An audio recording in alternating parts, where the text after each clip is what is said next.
आता प्रश्न होता तो राज्यसभेच्या एका जागेचा। सुनेत्रा पवार यांनी राजीनामा दिल्यामुळे राज्यसभेची जागा काही काळासाठी रिक्त झाली आणि याच जागेवरती वर्णी कुणाची लागणार या मुद्द्यावरनं राष्ट्रवादीमध्ये पुन्हा खल सुरू झाला। सर्वात आघाडीवरती नाव होतं किंवा इच्छा होती ती राष्ट्रवादीचे नेते छगन भुजबळांची राज्यसभेची खासदारकी मिळावी म्हणून। पण या राज्यसभेच्या खासदारांनी भुजबळांनी जी एक अट टाकलेली होती त्या अटीनं मात्र त्यांची वाट बिकट केल्याचं पाहायला मिळालं आणि या खासदारकीनं त्यांना हुलकावणी दिली। राजेंद्र जैन यांची राज्यसभेच्या या रिक्त जागी नियुक्ती करण्यात आली आहे। त्यामुळे या जागेसाठी प्रयत्नशील असलेल्या छगन भुजबळांनी अगदी जाहीरपणे आपली नाराजी व्यक्त केली। आज राजेंद्र जैन यांचा उमेदवारी अर्ज दाखल करायला छगन भुजबळ पोहोचलेले सुद्धा होते, तिथे उपस्थित होते। पण त्यानंतर पत्रकारांशी संवाद साधताना छगन भुजबळांनी मनातली सगळी खतखत व्यक्त केली। तटकरे आणि पवार कुटुंबासाठीचे नियम हे आम्हाला का लागू नाहीत असा थेट सवाल भुजबळांनी व्यक्त केला आणि नाराजी जाहीर केली। मात्र पुतण्याला आपल्या जागी मंत्रिपदी बसवावं ही अट छगन भुजबळांनी राज्यसभेत जाण्यासाठी टाकलेली होती, कारण छगन भुजबळ जर राज्यसभेचे खासदार बनले तर अर्थात त्यांची जागा मंत्रिपदाची महाराष्ट्रात रिक्त होणार होती, तिथे समीर भुजबळ असावेत असा आग्रह छगन भुजबळांनी धरलेला। पण ही अट किंवा हा आग्रह भुजबळांना महागात पडला आणि यामुळे त्यांची संधी हुकली। रविवारी राष्ट्रवादी काँग्रेसची मुंबईत कोर कमिटीची बैठक पार पडली। या बैठकीत शेवटच्या क्षणी भुजबळांचा पत्ता कट झाला आणि राजेंद्र जैन यांचं नाव निश्चित झालं। राजेंद्र जैन हे प्रफुल्ल पटेल यांचे विश्वासू मानले जातात आणि एकेकाळी त्यांचे स्वीय सहाय्यक सुद्धा होते। यामुळे भुजबळांची नाराजी भविष्यात दूर होणार की ती कायम राहणार हे पाहणं महत्त्वाचं असेल।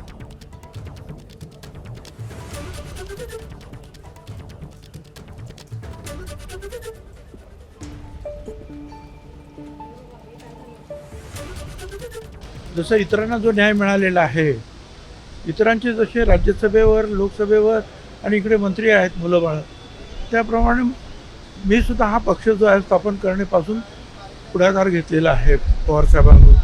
मला सुद्धा हाच न्याय मिळाला पाहिजे।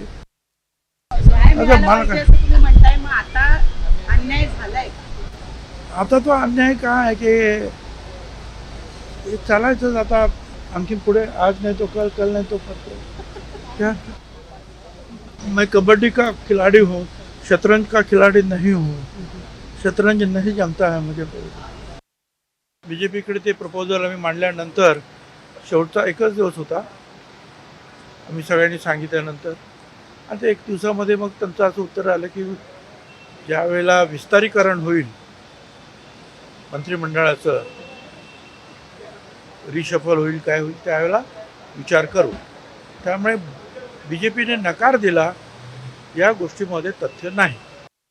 आता छगन भुजबळांसारख्या वरिष्ठ नेत्यानं अशी नाराजी जाहीरपणे व्यक्त केल्यानंतर पक्षाची अडचण होणं तसं स्वाभाविक होतं।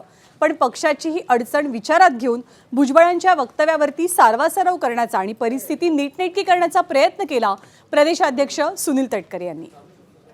कबड्डीचे पण उत्कृष्ट खेळाडू आहेत आणि बुद्धिबळ सुद्धा कसं करावं त्याची सुद्धा माहिती भुजबळ साहेबांना नक्कीच आहे। पण भुजबळ आहेत आणि त्याच्यामुळे त्यांच्या स्टाईलनी त्यांना ज्या वेळेला जे सांगायचं असतं ते सांगत असतात। आता तुम्ही म्हणताय मुलाबाळांचं ते लोकसभेला वगैरे बोललेत, राज्यसभेला बोललेत, ते काय मला उद्देशून बोलले असतील असं काय मला वाटत नाही। बिलकुल मी माझ्या अंगावरती घेणार नाही। आणि मी लोकांच्यातून निवडून आले, मी स्वतः, माझी मुलगी, आता अनेकेची निवडणूकसुद्धा निवडणूकच झाली, बिनविरोध झाली हा भाग वेगळा, तर त्यामुळे ते तसं असेल असं मला बिलकुल त्या ठिकाणी वाटत नाही।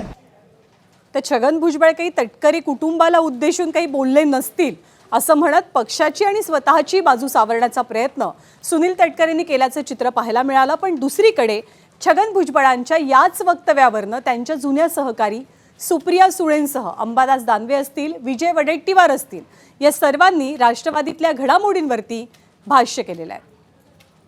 ज्या आयुष्याच्या टप्प्यावर आदरणीय माननीय भुजबळ साहेब आहेत, त्यांनी जो एवढा मोठा त्याग केला आहे, कष्ट केलेत, त्याच्यानंतर त्यांना जर दिल्लीला यायचं असेल तर त्याच्यात गैर काय? जे आम्ही एकत्र असतानाही आदरणीय पवारसाहेबांचा फार आग्रह होता की आदरणीय भुजबळ साहेबांचं नेतृत्व हे फक्त महाराष्ट्रापुरतं सीमित न ठेवता देशाला त्यांचं नेतृत्व हे मिळालं पाहिजे।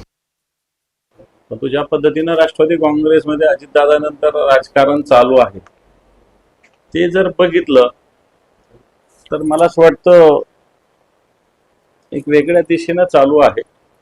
भारतीय जनता पार्टीच्या नियंत्रणाखाली चालू आहे एवढंच म्हणता येईल. असं आहे, छगन भुजबळ आता ज्या परिस्थितीमध्ये आहेत त्यांना कदाचित ते मंत्रीपद सोडायची इच्छा नसेल, परंतु मी असं म्हणणार नाही की माझा तो अधिकारही नाही. राष्ट्रवादीमध्ये विशेष करून अजितदादांच्या राष्ट्रवादीमध्ये काय चाललं आहे